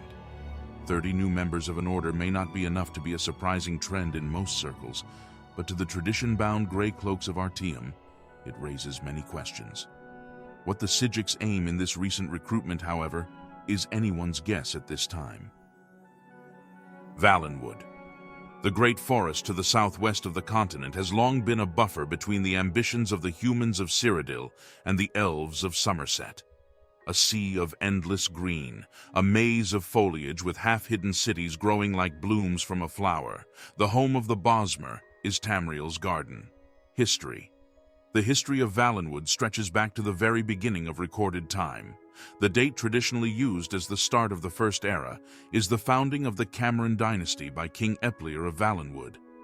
The history of the land, of course, began long before the first year of the First Era. Before man or Mer came to Valenwood, the forest land was a salmagundi of creatures and strange civilizations. Centaurs, hippogriffs, satyrs, minotaurs, giants, basilisks, fairy folk, hydra, and intelligent apes all flourished there before the first Aldmeris stepped onto its shores. Indeed, the first challenge for the early Aldmeri was to rise from prey to predator in the forests. As the Aldmer began to change their ways to match their new environment, adapting to the forest in body and mind, they became known as the Bosmer. In return for the patronage of Yafre, the forest god, either one of the old ancestor spirits or an aspect of the true pantheon, they swore never to kill, injure, or eat any of the vegetation of the new home. Elsweyr's success in uniting the inherently wild Bosmer must be counted among the greatest military feats in Tamriel's history. The Cameron dynasty was itself a far different beast than the empires of man that also rose in the First Era. In the forests, after all, diversity was the law, and the Bosmer welcomed escaped slaves from the Aelids, and then Aelids fleeing the Elysian rebellion, and finally the new empire itself, forming a trade treaty in First Era 340 with men who had only recently thrown off the brutal Aelid yoke. The treaty was short-lived, however, and hostility grew between the dynasty and the empire as the prophet Maruk's teaching began to spread. One of Maruk's chief supporters, the Nord king Borgus, became a victim of Valenwood's infamous wild hunt as he traveled to Cyrodill to urge a joint war against the Bosmer. Thus did Valenwood simultaneously defend itself and strike a devastating blow against its new enemies. Skyrim would spend the next 50 years in turmoil. Even with the eventual dissolution of the Elysian reform of Maruk, battles continued to be waged along the Cyrodill and Valenwood borderlands. When the Empress Herda improved relations with the Colovian West, the attacks only intensified, though it was not until First Era 2714, after relenting warfare and a devastating plague from the island of Thras, that Valenwood fell to the Cyrodiilic Empire. The Cameron dynasty as an entity still existed, but its power was diminished. The empire, eager to make sure that Valenwood would not unite against its new occupiers, granted independence to each Trethane of the dynasty, so nevermore would they battle together against a common foe. Falinesti, Sylvanar, Haven, Archon, Eldenroot, Woodhearth rose from being local trading posts to full-fledged powers in their own right. For centuries, the Bosmer were obedient, if not particularly loyal subject of the Cyrodiilic Empire. At the fall of the Cyrodiilic Empire in Second Era 430, the Camerons attempted to reinstate their authority over the other kingdoms, but culturally, each had drifted too far away to be united. Without any other greater power to rein in their ambitions, they began to war against one another, the Khajiit to the east and the Colovians to the north. Valenwood ate away at itself and offered no resistance to the coastal encroachments of the Maormer of Pyandonea. It took another outside force to reunify Valenwood, the home of the ancient Bosmer, Summerset Isle. The unified elven kingdom of Valenwood and Summerset, the Aldmeri Dominion, was the most stable power in Tamriel until the coming of Tiber Septim. The new government of Valenwood was called the Thalmor, a congress of Bosmeri chieftains and Altmeri diplomats. While not particularly popular, the Thalmor proved better than the chaos of the previous years and endured until Tiber Septim's armies swept it away. Wisely, the Emperor allowed Valenwood to keep some of the symbols of her independence, such as the tribal councils and a figurehead Cameron king. For 250 years, Valenwood was at peace. The War of the Isle and the War of the Red Diamond, which ravaged other parts of the Empire, left it unscathed. The Empire used the province as it saw fit and neglected it otherwise. Gradually, the Bosmer began to grow resentful of an authority which seemed increasingly alien, perfect breeding ground for the horror which was to follow. In the year 249 of the Third Era, a pretender to the ancient throne of the Camerons appeared, and with mundane and Daedric allies, stormed across Valenwood, destroying all who stood against him. The Bosmer were slow to unite against the threat, many too terrified to stand against the Cameron usurper, and some delighted that they were being freed, however violently, from the perceived yoke of the Empire. This minority grew as the usurper's power did, and once he had consolidated his power in Valenwood, he turned his attentions northward. It took nearly 2 decades of tyranny before Valenwood found the strength to shrug off Haemon Cameron's rule. When he lost his seat of power, the usurper's conquests in Colovia and Hammerfell rose in revolt, and his army was destroyed in the Iliac Bay between Hammerfell and High Rock in Third Era 267. In Valenwood, the usurper left behind was a broken land. No longer trusting the Empire or Summerset for support, or its local leaders for guidance, the Bosmer have become more and more isolationist in temperament. The people began leaving the cities, preferring life in the forests, returning to their earliest traditions. It is not surprising that when the province showed sign of weakness, its rapacious neighbors chose to attack. No other province suffered more during the Imperial simulacrum than Valenwood. With the Empire unwilling to lend its assistance and defend her, the land was attacked from the east by Elsweyr and from the west by Summerset Isle, both taking sizable chunks of the Bosmeri land. Current events. The political weakness of Valenwood has been evident for more than 20 years now, and the Bosmer seem resigned to this state of affairs. The land is considered by most to be a mere geographical designation without any political purpose. If there is honor or pride, it is with one's family or clan. National feeling, never strong, seems to have died. The tribal council has not met in decades. Valenwood appears to be adrift, and yet there are signs of other forces stirring. The Wild Hunt has been sighted for the first time in over 500 years, although to what purpose is not yet clear. Falinesti, the walking city of trees, has rooted itself for the first time in recorded history. A new Bosmer prophet has arisen, known only as the Precursor, who preaches that the old forest god Yefri is returning with new gifts for his favored people. Whether these are isolated events or signs of some great change coming to Valenwood remains to be seen. Blackmarsh. It has been called the garbage heap of Tamriel, to where everything rotten and despoiled eventually flows. Its borderlands and coasts have been ravaged by civilization after civilization, but its heart is inviolate, for so poisonous is its air, ground, and water, its mysteries are secure. Detractors long ago called the southeastern swampland of Tamriel Blackmarsh, but to its admirers, of whom there are a few, it is Argonia. History. Every province of Tamriel has its secret histories, but no land in the Empire is as undocumented and unexplored as Blackmarsh. We know that Topol the Pilot and other early Aldmeri explorers passed through the fetid, evil swamplands and their human lizards, suggesting an early primitive species that might be related to the modern-day Argonians. By the phrasing of the poet's words, it is also clear that Blackmarsh had begun its long tradition of being a place no one would want to live in, man or mer, which it maintains into the present day. Yet people did live there, and people did move there. Compared to much of Tamriel, there have been a large variety of cultures that have lived in Blackmarsh at different points in the past. Most surprisingly, from a modern perspective, we hear of few wars or conflicts between these cultures until well into the Second Era. In addition to the reptilian Argonians, who are today Blackmarsh's most visible denizen, there were once tribes of men, Kothringi, Orma, Yespest, Horwali, and tribes of Mer, the Barsibic Aelids and the Cantamiric Velothi, and even a tribe who may have been related to the Khajiit of Elsweyr, the Vulpine Lilmothit.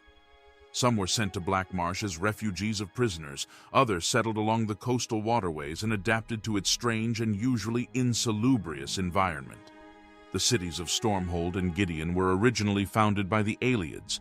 Their Aileid names are unknown, but were so far removed from their culture in the Heartland that they never were attacked by the Elysian army when it rose in revolt.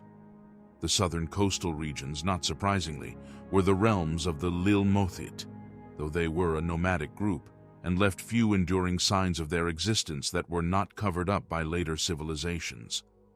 The Blackmarsh elves settled in the eastern regions near present-day Archon, Arnesia, and Thorn. The origin of the species associated with the name Argonian is the stuff of myth, not history. We know they were spoken of in various terms by the early non-reptilian inhabitants of Blackmarsh, as everything from funny curiosities that would wander in from the misty, mephitic inland bayous for short times, to noble heroes who saved the innocent from horrors of the swamps, to savage monsters who terrorized communities. The historian Brendan the Persistent writes, "The Argonian people have, throughout Tamrielic history, been perhaps the most misunderstood, vilified, and reviled of all the sentient races. Yet those who have taken the time to experience Argonian culture have gained a greater appreciation for this noble and beautiful people." It should be noted that the historian disappeared during his final expedition into the deeper swamps of Blackmarsh. Rumors and speculation also abound regarding the Hist, a species of giant spore tree growing in the innermost swamps of Argonia. Some have maintained that natives worship the trees. Others claim the trees are, in fact, a sentient race, more ancient than all the races of man and mare. No reliable accounts of expeditions into central Argonia exist to lend credence to these claims, and modern Argonians are reticent to speak of the mysterious trees. The Argonians, as they came to be called, only occasionally left their homeland, though we find individuals in other parts of Tamriel in the early years of the First Era. The expatriates from Blackmarsh did not offer any great insight into the tribal customs of their people, preferring to assimilate into the larger Tamrielic culture. Certainly, outside experience with the natives of Blackmarsh and their own folkways, at least in any official capacity, was sporadic until middle of the First Era. A very successful enterprise of bandits and thieves had long been exploiting the swampland of southeastern Tamriel, a convenient location to the riches of the Empire where one could disappear without recourse. The coastline along the east of Topal Bay had become notorious for acts of piracy, and in First Era 1033, the Empress Hestra demanded the head of the most infamous of the brigadiers, Red Brahmin. After many an unsuccessful battle in the bay, the Imperial Navy discovered the pirate king's means of escaping capture: a narrow, winding river which emptied into the bay near Solrest, its mouth screened by dense thickets of mangroves. The Imperial fleet followed the course deeper into the heart of Blackmarsh than any non-Argonian had ever been before. They eventually caught Brahmin in his bandit kingdom not far from what is now called Black Rose, and took his head for the Empress. More importantly, they provided the first reliable accounts of the true culture of Blackmarsh. The Argonians in the interior swamps of Blackmarsh were skittish and little wonder, as the contact they had with men from the outside was from the like of Brahmin and other brigands. Imperial civilization was, to them, pillage and slavery. As the Cyrodiils pushed deeper into their land, trying to settle it along the pirate routes, they encountered stronger and more violent resistance with each incursion. Once the pirate menace was dealt with, the First Empire was generally content to leave Blackmarsh to its native inhabitants. It was not until the time of the Second Empire that Blackmarsh was first conquered, at least in name. In First Era 2811, at the Battle of Argonia, the last organized army of reptilians in Blackmarsh's history was defeated, and they retreated to Hellstrom, into the impenetrable center of the province, where the men and mer wouldn't follow. The following year, Blackmarsh was officially incorporated into the Cyrodiilic Empire.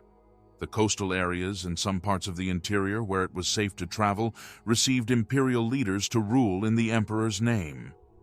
The land that had once been the home of freedom for Tamriel's criminals became its greatest prison state. Anyone considered too dangerous to hold in civilized dungeons in other provinces was sent to Blackmarsh. Its most famous convicts include the notorious axe murderer Nye, the heretic Devir Mir, and Tavia, the wife of the last emperor of the First Era, who was sent to Gideon in First Era 2899, accused of treason. The worst of the dungeons was constructed in the following era by potentate Versidou Shea on the ruins of the Lilmothit community called Black Rose. The Rose, as it is called, is still the most secure and notorious prison of our own time, where Jaggertharn's associates who were not executed await their final end. In the chaos of the Second Era, banditry returned to Blackmarsh in force. Slave traders from Morrowind were freer than ever to exploit their southern neighbor, and entire tribes of Argonians were dragged in chains to the Dunmer land. Former Imperial officials founded warlord dynasties, which earned a reputation for tyranny even in that dark time. Whether the terrible Nahatan flu arose from natural causes or was created by an Argonian shaman in retaliation for his people's oppression is still a matter of debate, but its result was clear. The plague began in Stormhold in Second Era 560 and quickly spread to every corner of Blackmarsh, killing all those not reptilian stock. For over 40 years, it held the province in its grip, decimating entire cultures, notably the Kothringi, and driving outsiders from the land. Even when the land became inhabitable again, fear of the disease kept most outsiders away. House Drez of Morrowind continued to send slavers into the north, but few others saw any reason to trouble themselves with the land.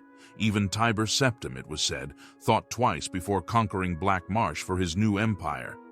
The borders of the province fell easily to his forces, but he wisely decided to avoid strategically unimportant inner swamps and thus met with little resistance.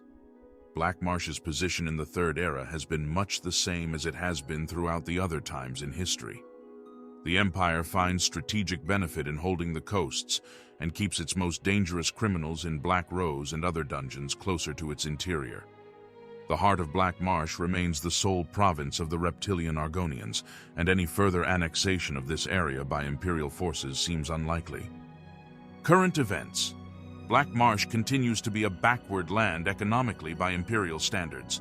Most of the agriculture is grown by subsistence farmers, though recently more has been shipped abroad of Tamriel. Banditry appears to be on the decline in recent years, with most criminal acts being perpetrated not by outsiders, but by natives, such as the Naga thugs of Argonian stock.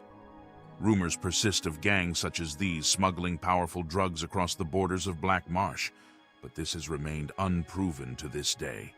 Still, the Emperor's fleet guards the Topal Bay carefully, protecting merchants from the pirates who have never truly been eliminated. Imperials continue to rule in the Empire's name along the coastal cities of the province, but most have native Argonians as advisors. These Arkeens also act as governors in the rural areas that still make up the majority of Blackmarsh. Beyond the reach of the Empire, there is little supervision of the inner swamplands, and it is unknown whether or not these areas even recognize Imperial rule of the province. Since the abolishment of slavery, Blackmarsh's relationship with its northern neighbor Morrowind has been much improved, though border clashes continue as Argonians have begun to reclaim land conquered during the Arnesian War. There have also been reports of minor skirmishes with Imperial troops along the coastal regions, but it is not believed that there is any threat posed by these isolated incidents. More troubling is the recent prison break at the formidable Black Rose prison. Though it has since been sealed and its weak points mended, some of the worst murderers, thieves, and political revolutionaries had already escaped into the swamps. It is believed unlikely that any of them could have survived the cruel, dangerous lands of inner Blackmarsh. Orsinium. The orc homeland of Orsinium has had a troubled history.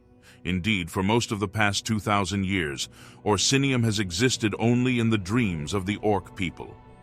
The current land, sometimes called Nova Orsinium, is the second incarnation of an orc homeland in the Rothgarian mountain of High Rock.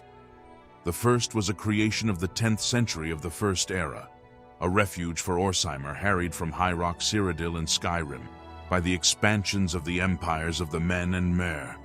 High in the mountains, far from their enemies, the orc chieftain Torug Gro Egron brought his people together. A few huts grew into more permanent structures as word spread to the far-flung orcs of Tamriel that there was a civilization on the rise that would welcome them from their wanderings. If the myth of Moloch is to be believed, the orcs or Orsimer had been pariah of the land for 200 years, and if it is not true, their destitution was even longer. The dream of Orsinium was too beautiful not to be sought. It is impossible to achieve an objective look at the reality of the first Orsinium. The chronicles of the time paint a picture of a fortress ruled by savage law, leading raids on its neighbors along the Bulsai River. According to orc historians, though, it was a utopia, a peaceable land of agriculture and commerce. The truth is likely somewhere in between, but all written and archaeological evidence was destroyed in the siege of Orsinium. For 30 years, a joint military force from Daggerfall, Sentinel, and the Ansai Order of Diagna attempted to breach the seemingly impenetrable walls of Torug Gro Igron's fortress kingdom. In First Era 980, they succeeded, annihilating all who lived within, scattering the stones into dust. The Orsimer exodus was long and particularly deleterious to the character of its people. They had never been well regarded by the other inhabitants of Tamriel, but now, with no hope, they became little more than monsters. Other orcs with vision attempted to create new homelands over the next 3,000 years, but all were attacked and destroyed before they could take root. In Third Era, 399, however, a new orc visionary, Gortwog Gro Nagorm, acquired the land near the former site of Orsinium and began to construct a new city for his people. Graced by statues of orc heroes such as Moloch and Torug, and built of iron, Nova Orsinium seemed destined to provoke the same reaction by its neighbors as its predecessor did. Gortwog, however, proved a diplomatic as well as a political genius, and his land has prospered. Following the events of the Miracle of Peace, it now encompasses a substantial territory of Central High Rock, and its application for elevation to provincial status is under review by the Imperial authorities. Its recent alliance with its former foe in Wayrest shows promise for a stable future. The only troubling sign for Orsinium is a religious conflict that has brewed over the last 10 years. Traditionally, the orcs have worshipped the Daedra Malakath, Mauloch, as their patron deity. Gortwog, however, has established a new priesthood devoted to the worship of Trinimac, the ancient hero of the orcs, who legend has it was devoured by Boethia and became the Daedra Malakath. The Orc King's belief that Trinimac still lives and that Malakath is a separate entity, a demon whose aim was to keep the Orsimer pariah folk forever, is the official position of the shaman priests of Orsinium. A minority of traditionalists within the territory, and the majority of orcs without, view this as heresy. There is fear among those who support Gortwog and Orsinium that turning their back on the Daedric Prince of the Bloody Oath is dangerous policy indeed. Other lands. Tamriel is, of course, just one continental system on the planet Nirn. How many others are out there is a matter of conjecture, for the oceans of Mundus are as dangerous to travel as the pathways of oblivion. The following have had some influence on Tamriel, but perhaps other lands far away also exist, waiting inclusion in some future edition of this guide. Thras. The Coral Kingdom has been a powerful antagonistic force against the Summerset Isle since before recorded time. As mentioned in an earlier section, the Slode may have at one time even called Summerset part of Thras' home. For millennia, the hulking, slug-like creatures, notorious for their necromantic mastery, terrorized the Altmer, conjuring sea monsters along the coasts and laying siege to Skywatch. For naughty high elf children, a mother's warning that the Slode will get them is enough to give nightmares for days. Yet for all the horror and devastation that has come out of Thras, we know relatively little about the land itself.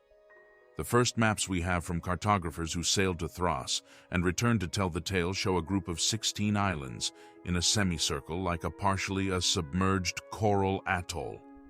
Over the centuries, other maps have been charted by spies, and the number and size of islands has varied, suggesting that the amphibious Slode have a volatile kingdom which fluctuates in landmass, either by the tides or some other, less natural means. The largest of the islands, called Agonio on the most recent maps, seems the most stable, though later maps show it considerably larger than earlier ones. The true and permanent aspect of Thras, however, is not something mapmakers would know, merely by looking at the land above the surface. Many an Altmer has been captured by the Slode, and a few have escaped to tell of the brackish lagoon in the center of the island chain. There, the buoyant creatures may move about with relative quickness and grace through an intricate network of coral formations and ancient shipwrecks. The reach of Thras has been felt far beyond its own land. The Thracian plague, which decimated Tamriel's population in the year 2260 of the First Era, was their most egregious attack against the mainland, but other, subtler predations have also been recorded. When the Redguard came to Tamriel in First Era 808, they brought with them a tradition of burying their criminals on islands off their shore to prevent their evil spirits from disturbing the living. The Slode took advantage of these graveyards off the coast, finding them suitable laboratories for their necromancy. The Redguards pushed back against the invaders, but reports of Slode living near settled lands from Stros Makai to Abibongora have surfaced well into the Third Era. In the past 30 years, things have been quiet in the western seas, and the hero of the Slode, the so-called King of Worms, Mannimarco, has likewise ceased to trouble Tamriel.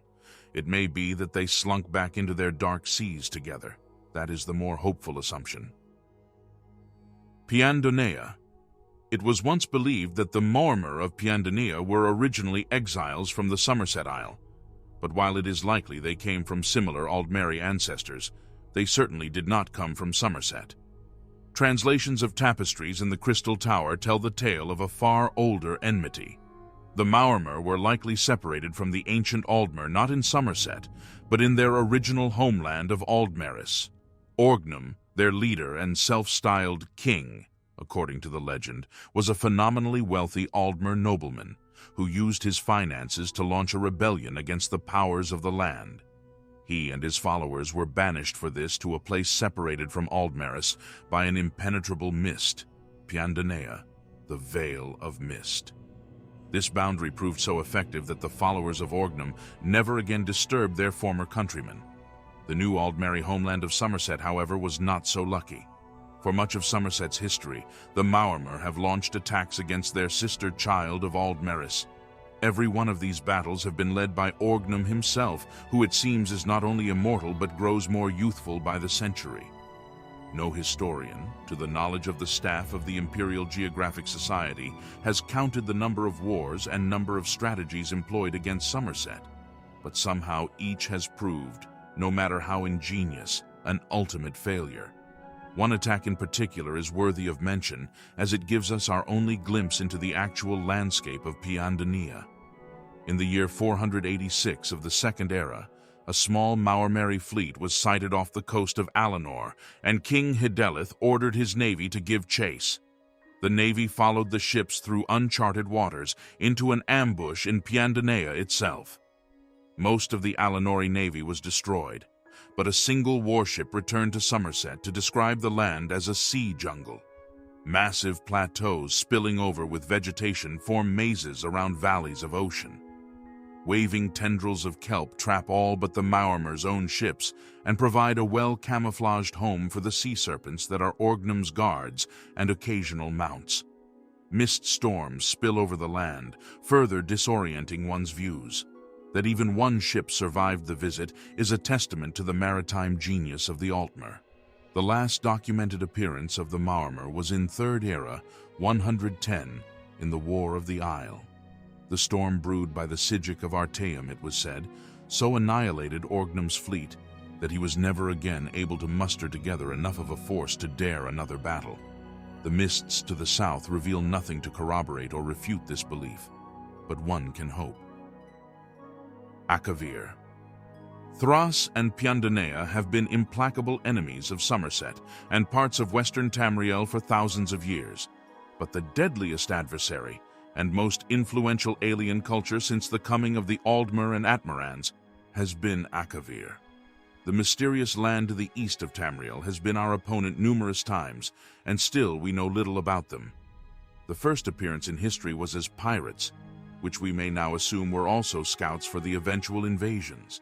Ships manned by bizarre beastfolk bewildered and horrified the earliest inhabitants of Tamriel. Contemporary scholars find references to pirates with rat-like features, and still others who appeared canine, suggesting Akaviri cultures yet undiscovered and perhaps extinct. Then, of course, there are the dragons, Akavir's most deadly and beautiful former native child. The very name Akavir, in fact, means Dragonland. In the 2703rd year of the First Era, Tamriel first faced an organized armada of Saeshi, the so-called Akaviri snakemen, and met the challenge with a resounding victory in the Pale Pass of Skyrim. The Emperor Riemann was so impressed by the exotic weaponry and battle prowess of his defeated foe that he and his heirs allowed them to rise from prisoners to advisors of the Second Empire of Tamriel. Eventually, they became, on the death of Emperor Raymond III in the year 2920, the potentates of Tamriel, and the defeated Akaviri ruled the land for over 400 years. It is from this era that we know most of what we do know of the land of Akavir. In addition to the Saeshi, Akavir is said to be home to several other bestial and peculiar creatures, the monkeys of Tangmo, the snow demons of Kamal, and the tiger dragons of Kapotun. It should be noted that these various races of Akaviri have never been cited by modern scholars. While tales that survive for the Akaviri potentate describe these races in detail, it is unknown how literally they should be taken, given the possible mistranslation of the complex Saeshi language. Tamriel met Akavir's aggression many centuries later, when Emperor Uriel V, a military genius by any measure, was so ambitious as to attempt an invasion of Akavir based on the Saeshi intelligence of the Second Era. This proved to be a catastrophe, culminating with the loss of the Emperor and his entire army in Akavir at the Battle of Ionith in Third Era 290. While our battles with Akavir are likely far from over, their influence on Tamrielic culture has not been uniformly negative. The exotic weaponry and armor they used in the First Era has been adopted by warriors throughout the continent, and their dragon has been adopted as one of the most potent symbols of the Septim Empire. Yokuda. Among the original homelands of the people of Tamriel, we know far more about Yokuda than we do about the others, Aldmeris and Atmora. The Yokudans came to the shores of Valenwood, now Hammerfell, in the First Era, when chroniclers had begun to be more meticulous and less fanciful in the details. They also brought with them memory stones and a rich heritage they were proud to share in epic tales. The continent of Yokuda is no more, but it was once a place where rocky, barren hills were matched by the fecund combination of sophisticated agriculture, politics, and warfare. It was a harsh environment, training the Yokudans well for their lives in Tamriel. The Yokuda civil wars of the 4th and 8th centuries prepared them for their future conflicts, and the unwelcoming desert of Valenwood only yielded fruit and grain because of the experience the Yokudans had in their even more arid homeland. It's debated to this day what the nature of the disaster was that destroyed Yokuda. Tremors of the earth were not uncommon in the continent's history, and many argue that it was simply a natural, catastrophic series of quakes at the foundation of the land. Others suggest that it may have had human origins. During the last civil war, a renegade band of Ansai called the Hiradirge were said to be masters of stone magic. When they were defeated in battle in First Era 792, the argument goes, they had their revenge on the entire land, destroying what they would never rule. Aldmeris. Virtually nothing is known of the elven homeland. Its location, its environment, its politics, its religion, even its current existence are the stuff of conjecture. Translation from the ancient tapestries and texts in the Crystal Tower of Summerset have yielded only the barest of sketches of a beautiful but very strange land. In no representation of Aldmeris are there any trees or life but the Aldmer themselves. It appears always as an endless city, built upon itself over and over again until no nature remains at all.